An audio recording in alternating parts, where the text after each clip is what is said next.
kita masuk sesi deep learning, sebenarnya Bapak dan Ibu, beberapa bahkan mungkin keseluruhan sudah banyak informasi yang didapat ya.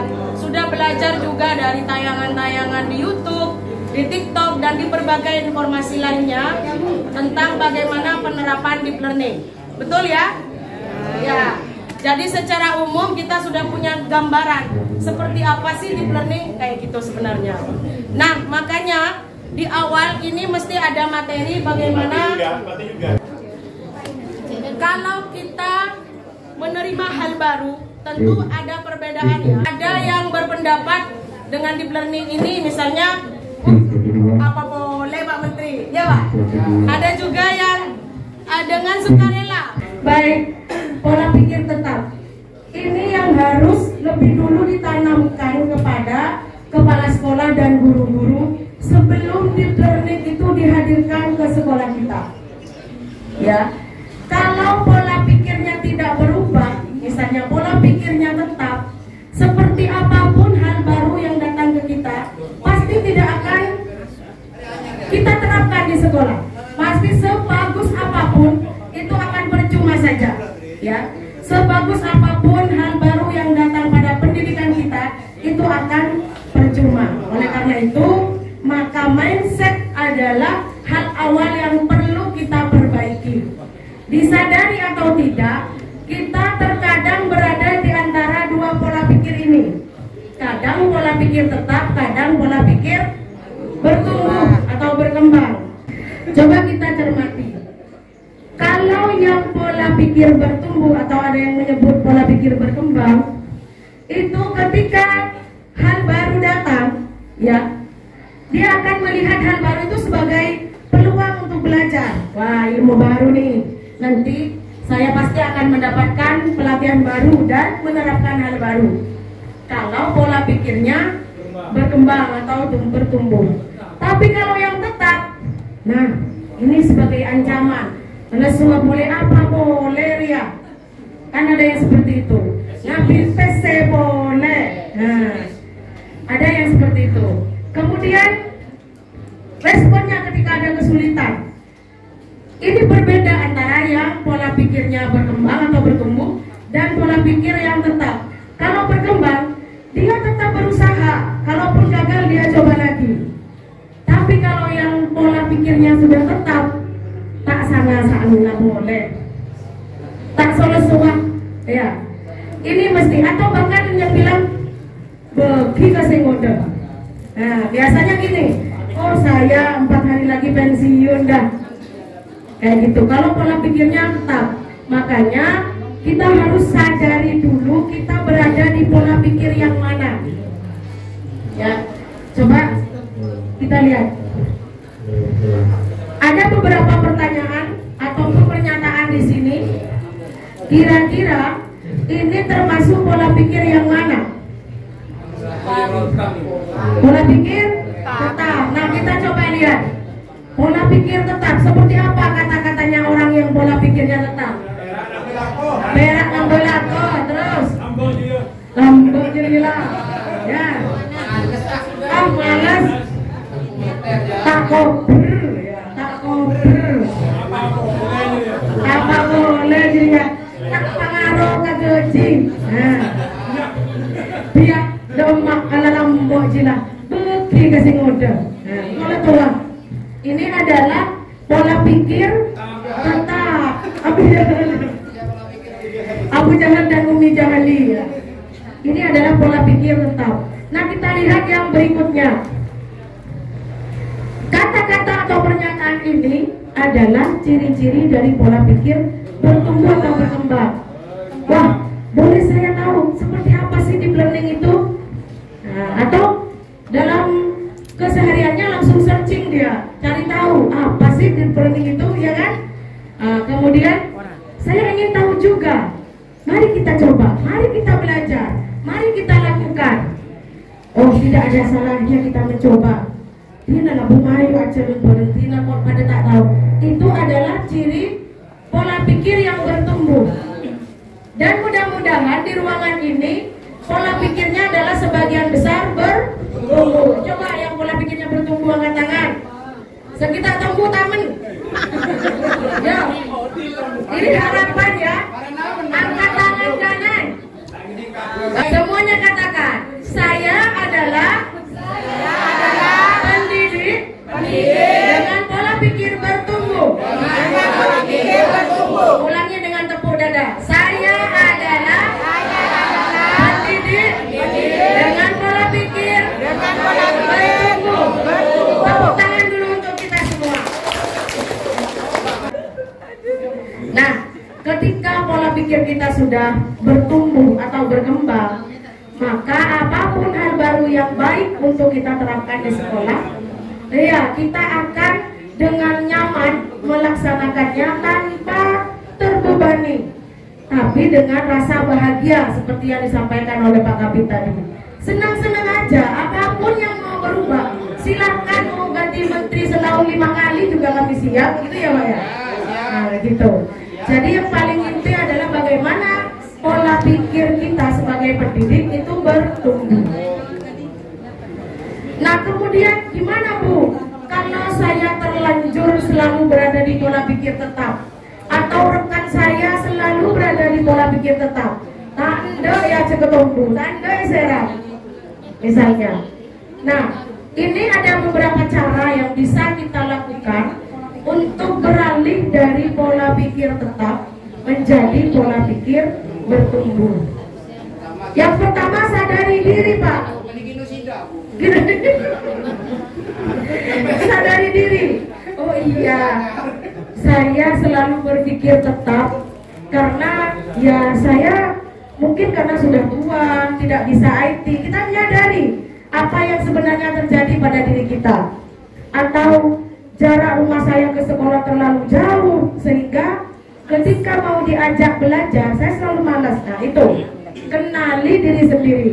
Nah kalau dalam hal ini Bu Yarsini selalu praktek dulu ya Bu, untuk mengenali potensi yang ada di dalam diri kita, potensi dan juga kekurangan yang ada dalam diri kita.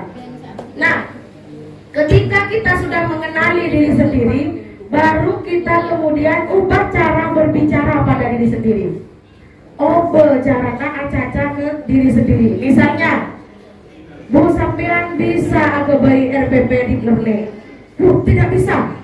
Ya itu adalah pola pikir tetap. Walaupun sebenarnya kita tidak bisa, tapi cara bicara yang positif itu akan mempengaruhi diri kita. Ganti kata tidak dengan kata belum. Pada artinya lagi Pak, pada tak tahu ke bayi RPP ini. Tetapi kata tidak dan belum akan memiliki makna yang berbeda. Ya, beda kata, beda rasa, ya, gitu. Lain ladang, lain belahan. Ya. Jadi ketika kita bilang saya belum bisa Bu, itu masih ada kesempatan dalam dirinya untuk mau belajar. Tapi kalau sudah bilang tak bisa kontikel pun bagi kasih kode ada, ya itu sudah ditutup diri kita untuk mau belajar. Jadi kan ganti kata negatif itu paling tidak yang sepadan, walaupun belum yang benar-benar positif.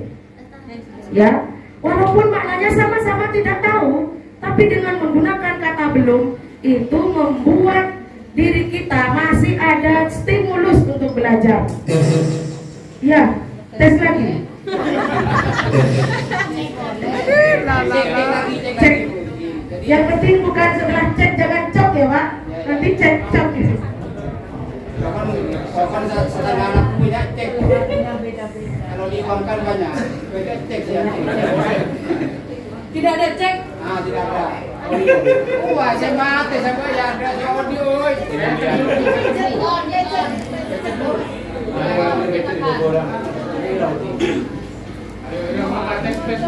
Tinggal gini kapan cek aja Pak?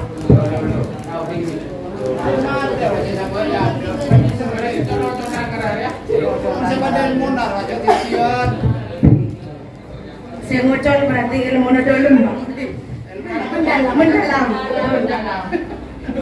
Nah kemudian setelah mengubah kata negatif menjadi positif, yang ketiga yaitu fokus pada proses bukan pada hasil ya. Nah ini bukan hanya untuk kita, kalau kita fokus pada proses. Itu banyak sekali ceknya. Fokus pada proses bukan pada hasil.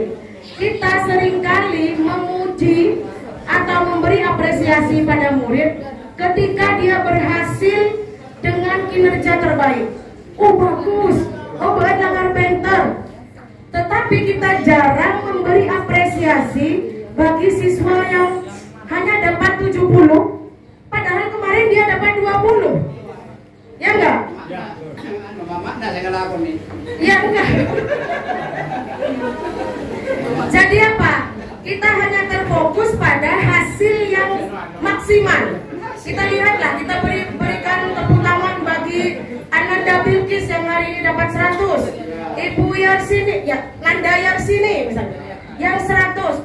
Sedangkan yang dia dapat 70, 60, 50 itu tak pernah dapat apresiasi ya. Padahal perjuangan dia untuk dapat 50 itu sangat luar biasa. Beri oleh non. Sekarang sudah 40 ya. Itu adalah perjuangan dia yang luar biasa. Nah, inilah yang juga perlu kita apresiasi. Begitu juga dengan diri kita. Kemarin saya tidak bersemangat, sekarang bersemangat. Itu kita apresiasi. Walaupun belum 100%. Jadi kita jangan hanya menghargai hasilnya, tapi juga pada prosesnya. Nah, walaupun kemarin misalnya belum paham sepenuhnya tentang deep learning, setidaknya hari ini dengan datang ke sini, ini sudah proses saya untuk belajar begitu. Ya walaupun juga belum tentu 100% juga kan gitu ya. Nah kemudian cari lingkungan yang mendukung ya. Saya baca apa ini Pak? Namanya kok keren tuh Pak? Hana Caraka ya. Ya. Zainullah. Nah, kita cari lingkungan yang selalu semangat untuk belajar. Guru-guru yang semangat untuk belajar. Jadi kita bikin komunitas kecil-kecilan. Kalau di sekolah sudah ada komunitas belajar, itu dilanjutkan, kombel. Bukan lantas ada deep learning, semua yang bagus di sekolah kita dihapus semuanya. Adalah tak main kombel, adalah guru penggerak, adalah diferensiasi misalnya. Tidak begitu. Apa yang bagus di sekolah kita itu lanjutkan. Nah, bertemu dan berkumpul dengan lingkungan yang mendukung membuat pola pikir kita berpindah dari pola pikir tetap menjadi pola pikir bertumbuh. Nah, baru setelah itu kita masuk pada pembelajaran mendalam atau deep learning. Ketika dikatakan tentang pembelajaran mendalam, apa yang sudah dibayangkan Bapak Ibu? Apa yang sudah ditangkap ada di sini? Yang cerita tasawuf, iya, cerita tasawuf. Apa Pak? Mendalam. Oh, mendalam. Mendalam, ilmu tasawuf. Yuk, lagi gimana Bu? Dari yang dilihat di TikTok, snack video, di YouTube, atau mencari referensi, membaca, apa yang sudah ada di benak Bapak Ibu bahwa pembelajaran mendalam itu ada di sekolah kita sekarang? Filosofi mendalam. Kenapa Pak? Kenapa cari mendalam nih Kak? Yang menerima pembelajaran baru. Menerima pembelajaran baru. Kenapa Bu? Coba kita dengarkan berbaginya Bu Yarsini. Ya ini ide lembu. Terima kasih ya. Pembelajaran mendalam sebenarnya teman-teman guru itu sudah melaksanakan, cuma tidak tahu bahwa itu adalah pembelajaran mendalam. Yaitu bahwa pembelajaran itu satu berkesadaran, dua pembelajarannya itu bermakna, dan yang lebih keren itu adalah menyenangkan. Mungkin nanti menyenangkannya yang dimaksud pembelajaran mendalam itu agak berbeda. Mungkin itu Bu. Terima kasih. Oke, tepuk tangan dulu untuk kita ya. Iya, betul seperti yang disampaikan Ibu Yarsini. Sebenarnya kita untuk pembelajaran mendalam itu hanya menguatkan sekarang. Sebenarnya kita sudah melaksanakannya bahkan sejak kurikulum sebelumnya, baik itu KBK ya dengan pakem ya, sebelum KBK CPSA-nya. Sebenarnya kita sudah melaksanakan itu. Namun sekarang perlu dipertegas kembali gitu ya. Ya perlu bungkosin. sebenarnya deep learning itu memang bukan hal baru.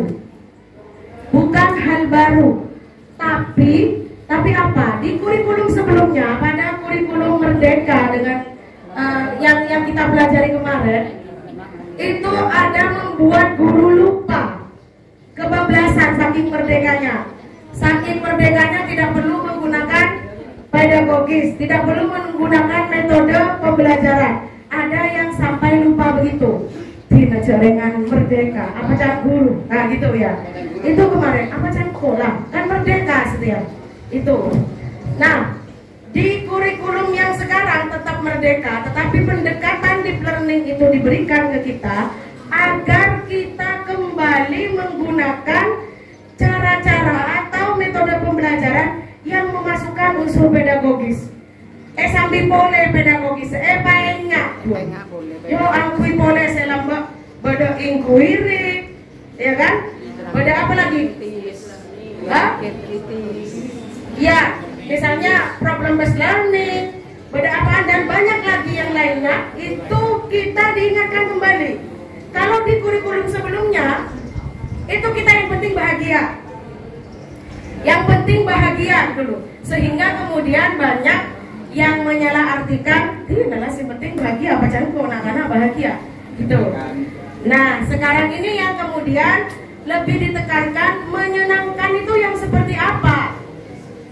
Menyenangkan itu yang memang jelas sintaknya, jelas pembelajarannya, dan membuat anak-anak puas karena dia tahu, itu yang jadi catatan. Puas karena dia tahu, bukan hanya senang karena bermain saja. Itu tambahannya di deep learning. Nah, kalau kita lihat, ini mungkin Bapak dan Ibu sudah ada yang pernah baca. Kita belajar dari Pak Huda dan Bu Dina, dari Pak Zainal dan Bu Yarsini misalnya ya. Ada dua contoh yang berbeda, yang sebenarnya kadang kita juga pernah ada di keduanya, ya enggak? Pak Huda, jadi dia sudah menjadi guru belasan tahun ya.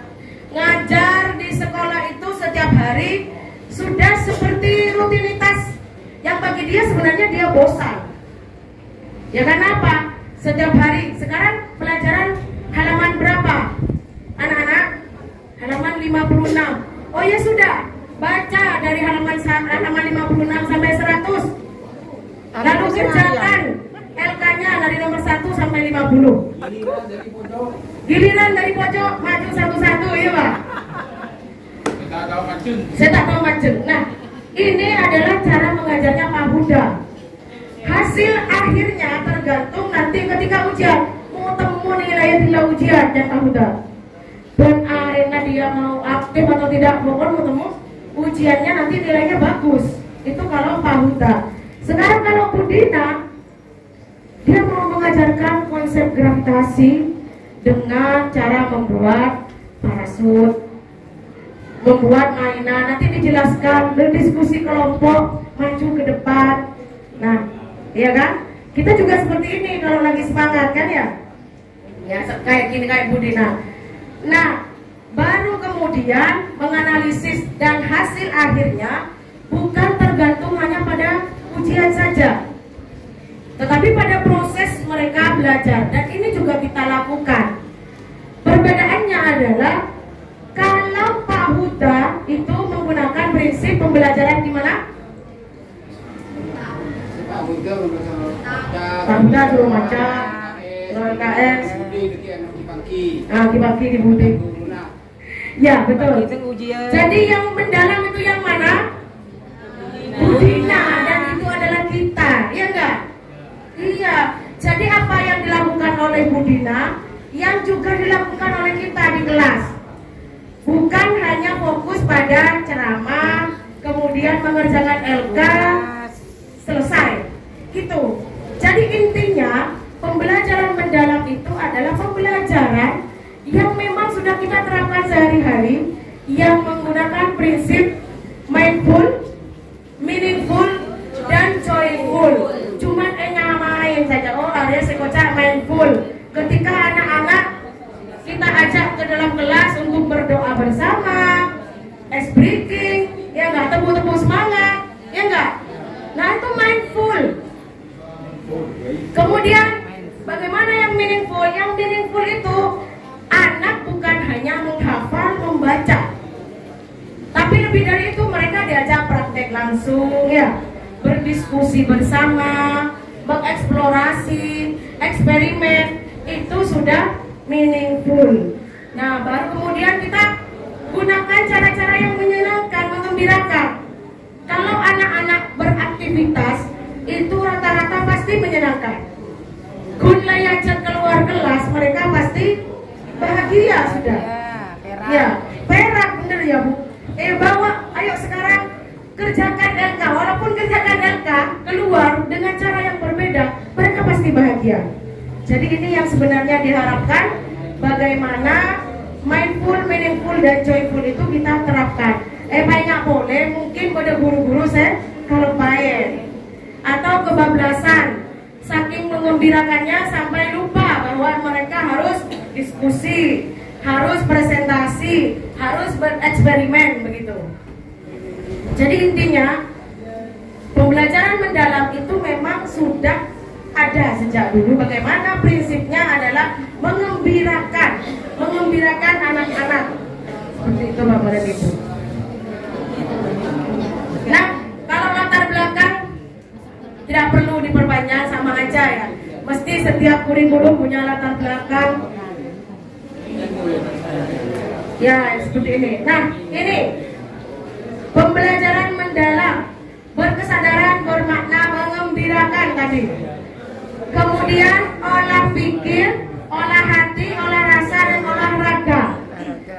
Sama dengan prinsip pembelajaran sebelumnya. Olah pikir, olah rasa, olahraga. Olahraga ini yang dimasukkan. Karena apa? Banyak guru-guru yang belum menggunakan prinsip olahraga ini kecuali guru olahraga. Seolah-olah olahraga ini hanya miliknya guru olahraga.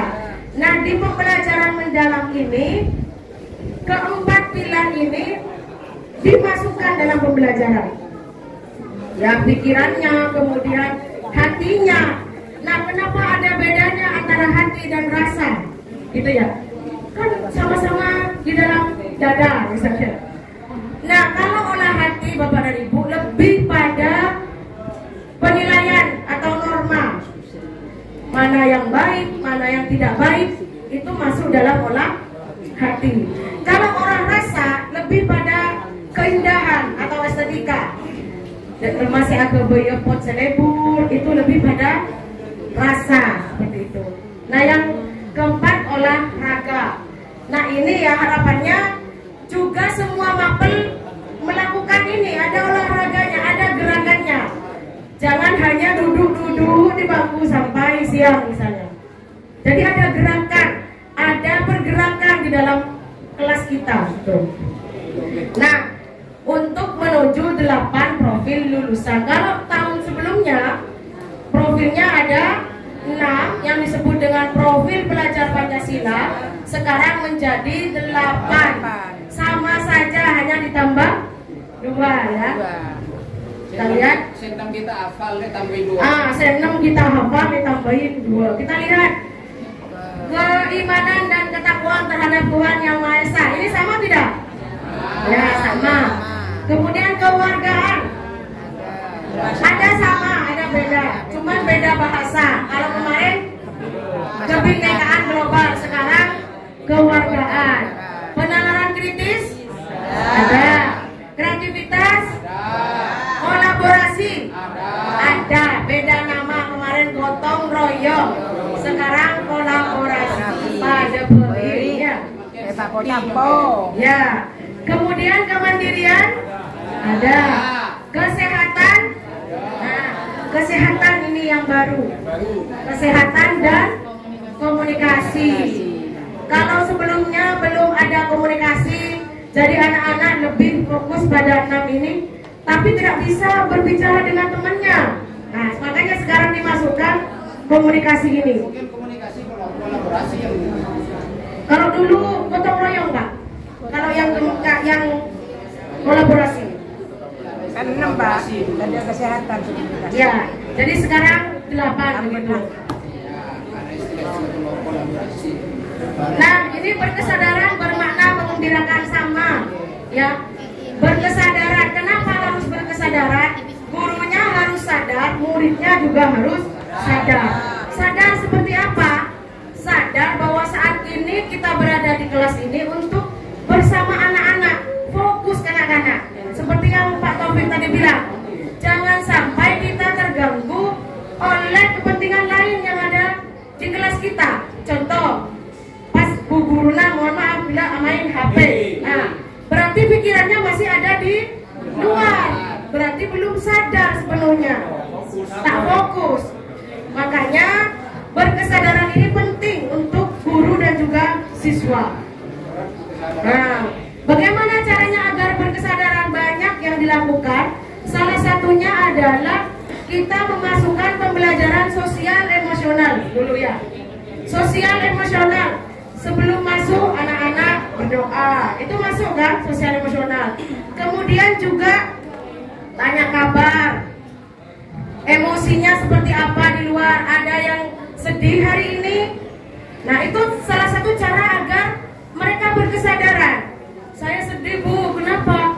Tak sangguin Bu. Nah, kita kan tahu kondisi anak. Tak parengi obeng Bu. Itu. Jadi kalau kondisinya mereka sudah sadar, maka ketika guru menyampaikan pisang, maka yang sampai ke siswa adalah pisang. Kalau tidak berkesadaran, guru menyampaikan pisang, bahan kolak kedos. Gitu ya. Oh gitu ya Pak. Maka harus berkesadaran. Itu sebabnya kenapa? Agar benar-benar sampai pada siswanya. Gitu. Makanya guru itu dilarang emosi. Emosi seperti apa? Emosi di rumah sasaan orang banyak misalnya ya. Itu walaupun kita pikirkan tak kira pas beres TV, tak kira sasaan TV, kan gitu Pak. Nah, makanya agar gurunya juga berkesadaran, datang ke sekolah itu dengan pikiran yang bersih. Bagaimana caranya Bu? Pikiran rusak, lepaskan di luar gerbang sekolah. Bagaimana cara melepaskan? Nah, ini ilmunya ada di guru penggerak kemarin. Dengan teknik stop, tarik nafas. Ini yang saya lakukan. Depak ke gerbangnya, dan saya itu buang nafas sambil berniat begini. Bismillah. Saya membuang segala emosi, segala pikiran negatif, segala hal yang tidak baik melalui hembusan nafas saya. Berapa kali Bu? Kalau kalian oleh merek. Ya, sampai kita tenang ya. Jadi kita gunakan teknik pernapasan itu. Lepas walaupun tidak dinyaringkan, menekeding menoreng arah Pak Abu Yuni matas kamu. Saya berniat. Enggak. Jadi dalam hati kita niatkan membuang segala emosi, segala energi positif. Saya mikirin Pak kepala saya kencet, misalnya saya buang dengan tarikan nafas.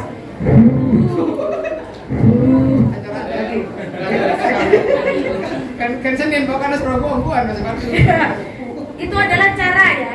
Salah satu cara bagaimana kita menjadi berkesadaran dan rasakan bedanya antara sebelum mengembuskan dengan niat mengeluarkan unek-unek itu dan tidak.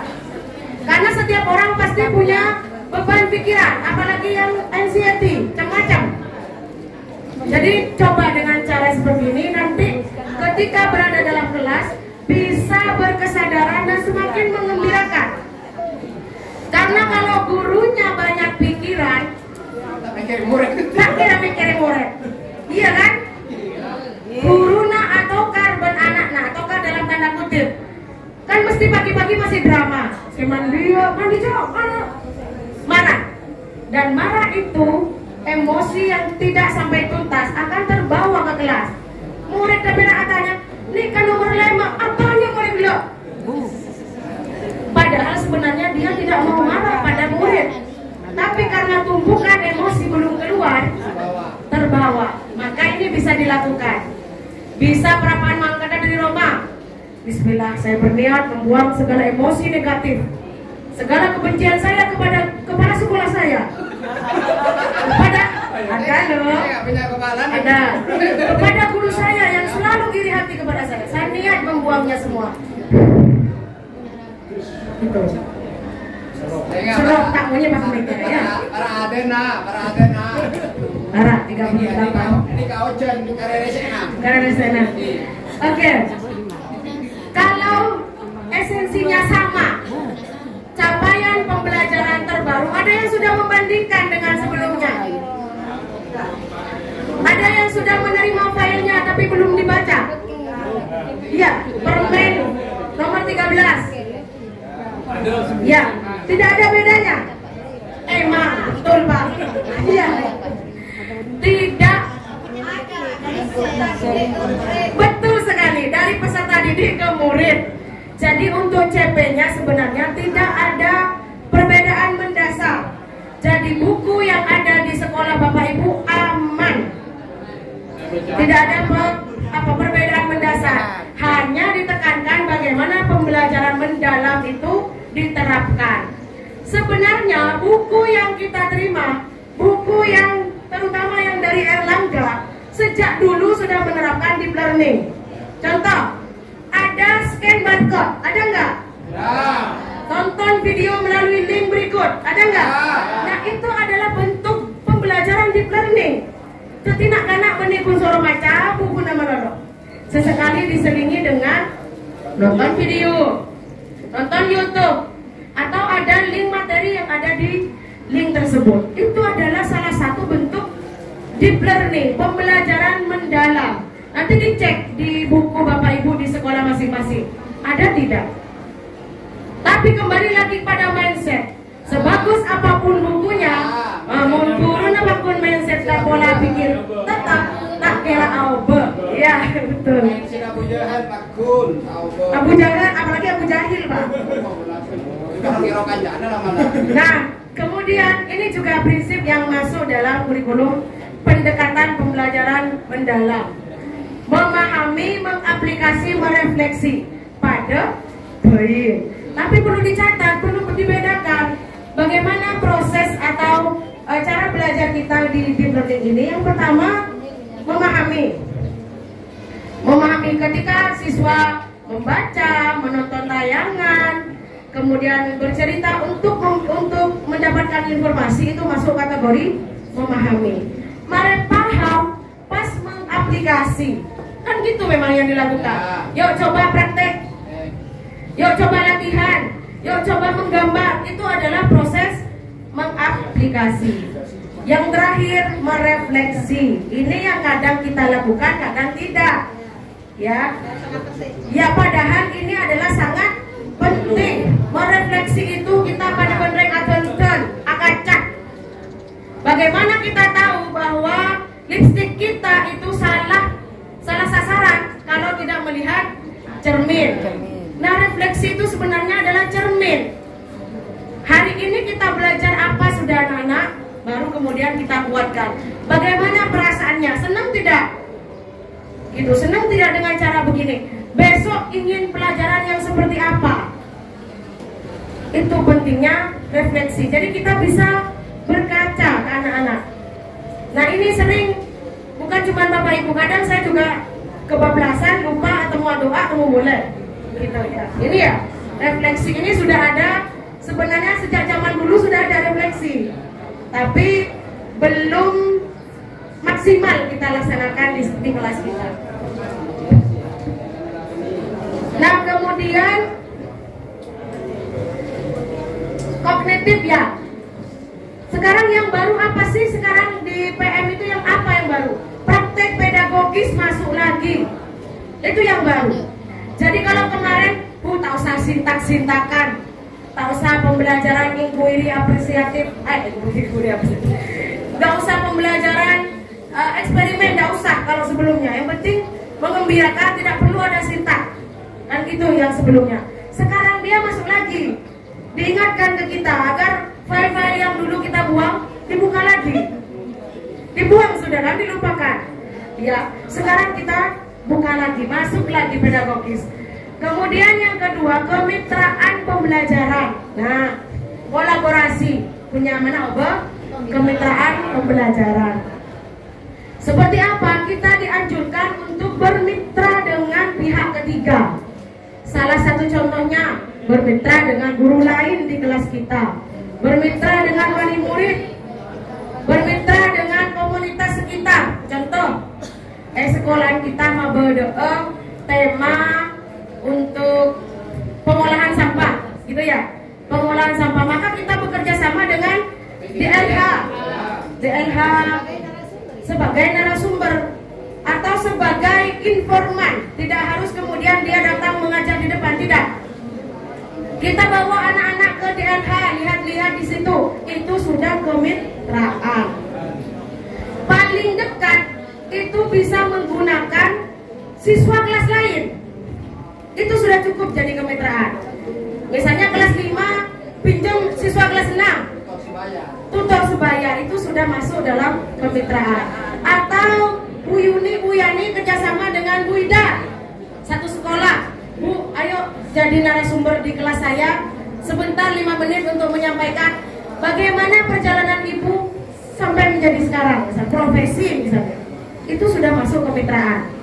Ya, ini yang diberi garis tebal sekarang: pedagogis, kemitraan, lingkungan pembelajaran, dan pemanfaatan digital. Jadi sebenarnya bagaimana menebalkan saja. Oh, ini sebenarnya sudah lama, tapi sekarang ini loh fokusnya, keluarkan lagi yang ini, kayak gitu ya. Jadi ini pedagogisnya, kemitraan pembelajarannya, lingkungan pembelajarannya, dan pemanfaatan digital. Ini keempatnya masuk di RPP atau modul ajar, ataupun sekarang ada yang menyebut perencanaan pembelajaran mendalam, RPM. Ya, perencanaan PPM ya. Perencanaan pembelajaran mendalam, ada apapun namanya, yang penting itu iya. Pokoknya rencana mengajar kita ini dimasukkan ini. Ya, mau menyebut RPP, paling mudah kita sebut RPP saja. Ya. Jadi bukan lagi, tidak harus menyebut modul ajar, sama saja sekarang. Nah, ini 4 ini harus masuk. Pedagogis disebutkan, oh sekarang saya menggunakan metode apa, dituliskan di sini, ya. Kemudian lingkungan pembelajaran saya belajar di lingkungan kelas, kemudian dibawa ke lapangan, boleh dimasukkan di sini. Hilang lah RPP 1 lembar. 1 lembar masih. Kemudian kemitraan disebutkan, misalnya siswa kelas 6, guru mapel lain, Bu Nini, DLH misalnya, atau penjaga perpustakaan, boleh seperti itu di kemitraan. Dan pemanfaatan digital ini yang juga diberi tanda bold sekarang. Dianjurkan kita menggunakan teknologi digital, paling tidak PowerPoint misalnya, atau Canva kalau bisa, gitu ya. Silakan cek. Nggak, Pak, kirim aja nanti Pak, gratis Pak. Nggak usah cek. Kalau tanya kita kan nape mulai ikan. Oh, tidak. Nape aku pol, kita kenapa ikan? Nah, sekarang bagaimana implementasi pembelajaran mendalam? Sama aja, kita merencanakan dulu, baru kemudian melaksanakan dan assessment. Istilahnya tetap assessment ya. Kalau sebelumnya penilaian atau ujian atau apapun, sekarang istilahnya tetap assessment. Nah, di perencanaan pembelajaran mendalam tadi saya sampaikan, intinya adalah memuat 4 hal ini. RPP-nya memuat 4 hal ini. Ada identifikasi, kemudian desain pembelajaran, pengalaman belajar, dan asesmen.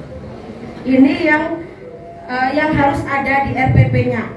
Nah, untuk identifikasi jelas ya, sekolahnya, data-datanya itu, kemudian juga karakteristik siswa dituliskan, apakah siswanya sudah paham perkalian misalnya, karakteristik yang ada di siswa kita. Kemudian juga dimensi profil lulusan ada di identifikasi ini. Dimensi apa, karakter apa yang ingin dicapai ada di identifikasi. Kemudian di desain pembelajaran ada menentukan capaian, topiknya apa, CP-nya apa, kemudian pedagogisnya apa, ada di sini. Mengintegrasikan dengan ilmu yang relevan misalnya. Kemudian tujuannya apa? Kemudian kalau bisa di desain pembelajaran ini ditulis, misalnya menggunakan eksperimen, PJBL ada di sini, di bagian ini, di bagian desain pembelajaran. Nah, baru kemudian pengalaman belajar isinya sama, langkah-langkah ya, langkah awal, langkah inti, langkah akhir, atau langkah penutup. Dan baru kemudian terakhir asesmen. Jadi bisa dibuat dengan satu lembar tetap. Tapi sekarang Mbak Menteri itu kalau sebelumnya RPP 1 halaman ya, sekarang RPP 1 halamannya berbentuk peta konsep. Jadi bentuknya peta konsep. Jadi kita pakai yang pertama identifikasi apaan. Kemudian yang kedua desainnya di sini berbentuk peta konsep. Jadi tetap 1 halaman. RPP 1 halaman biar baru. Ya Bu, pakai peta konsep tetap 1 halaman. Tapi menggunakan cara apapun itu yang penting pelaksanaannya bagus atau menyenangkan. RPP sebagus apapun, selengkap apapun, tidak dilaksanakan percuma. Nah, ini contoh RPP-nya. Nah, ini contohnya, ini contoh RPP. Walaupun tidak langsung dalam 1 halaman. Identifikasi peserta didik. Peserta didik memiliki pengetahuan dasar yang bervariasi. Ini keadaan di kelas kita atau di dalam kelas kita siswanya. Kemudian materi pelajaran. Ini bentuknya sudah kayak gini. Lalu profil lulusan dipilih, bisa ditulis 2 atau ditulis semua seperti ini lalu dicentang, itu boleh. Sama. Kemudian CP-nya dan topik pembelajarannya. Nah, kemudian tujuannya apa? Sama, praktik pedagogis. Nah, ini ada istilah praktik pedagogis di RPP-nya, ditulis pembelajaran berbasis proyek misalnya. Yang kedua, diskusi kelompok, eksplorasi lapangan, wawancara dan presentasi. Kalau di kurikulum Merdeka tidak perlu ditulis ini. Kalau di K13 masih ada kan ya? Nah, sekarang ini yang sebenarnya dibalikin lagi. Ditulis lagi bahwa kita menggunakan metode apa. Tapi namanya istilahnya praktik pedagogis. Nah, kemudian mitra pembelajaran. Ini contoh.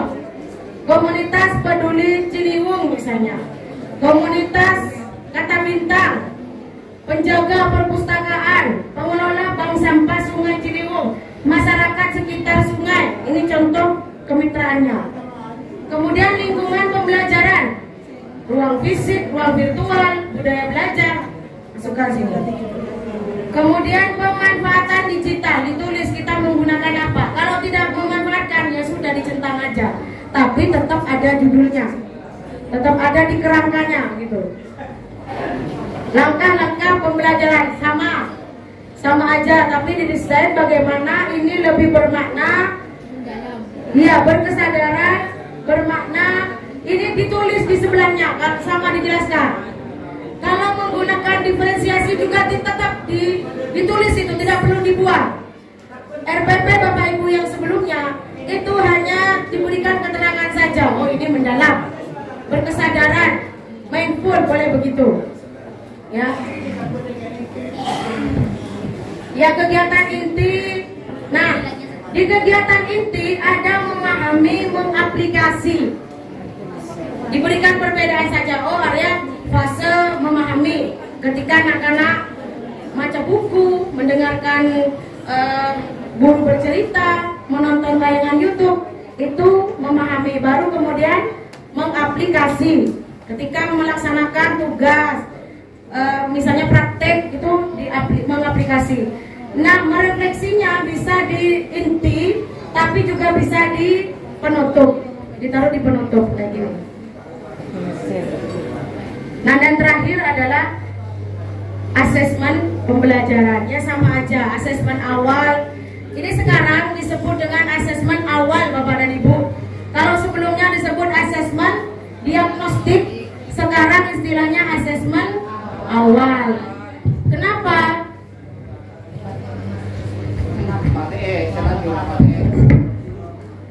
Silaju Pak. Intinya apa? Tidak tahu berat. Apa? 7 menit. Kalau sebelumnya asesmen diagnostik itu dianggap asesmen awal, tapi itu ditentang oleh banyak pihak. Kenapa? Kalau asesmen diagnostik harus menggunakan orang ahli, kayak psikolog, gitu ya. Kalau menggunakan istilah asesmen diagnostik, makanya sekarang menjadi asesmen awal. Karena apa? Karena guru hanya mendata dari awal saja. Oh, si A ini lah paham peran perkalian, si B belum. Cuma seperti itu. Jadi ya,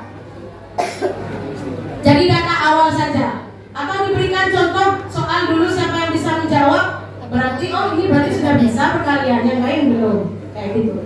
Kemudian asesmen pada proses pembelajaran, ini disebut dengan asesmen formatif, sama ya, tetap formatif. Kalau di akhir sumatif, akhir pelajaran sama. Jadi apa sih yang berbeda dari kurikulum sekarang atau pendekatan learning? Ya bernama. Kemudian juga menekankan bagaimana pembelajaran itu lebih bermakna dengan memasukkan unsur pedagogis ini, ya. Jadi sebenarnya kita diingatkan, oh aku istilahnya, walaupun sebelumnya kita tetap pakai, tapi tidak dituliskan, oh ini inquiry, tapi kita tidak menggunakan istilah itu sebelumnya. Pokoknya anak-anak tanya jawab, anak-anak melakukan eksperimen, walaupun judulnya tetap tidak ditulis. Sekarang diajak untuk ditulis kembali, gitu. Nah, kalau kita sekarang membuat RPP, sudah bisa menggunakan atau memanfaatkan ChatGPT, Gemini, AI, atau apa lagi, Canva dan lain sebagainya. Itu tinggal memasukkan prompt yang benar, itu langsung jadi, ya. Saya keluar semua, mau minta apa, mau minta gedang, ada semua di situ. Jadi tidak masalah lagi bagi Bapak Ibu untuk merencanakan pembelajaran.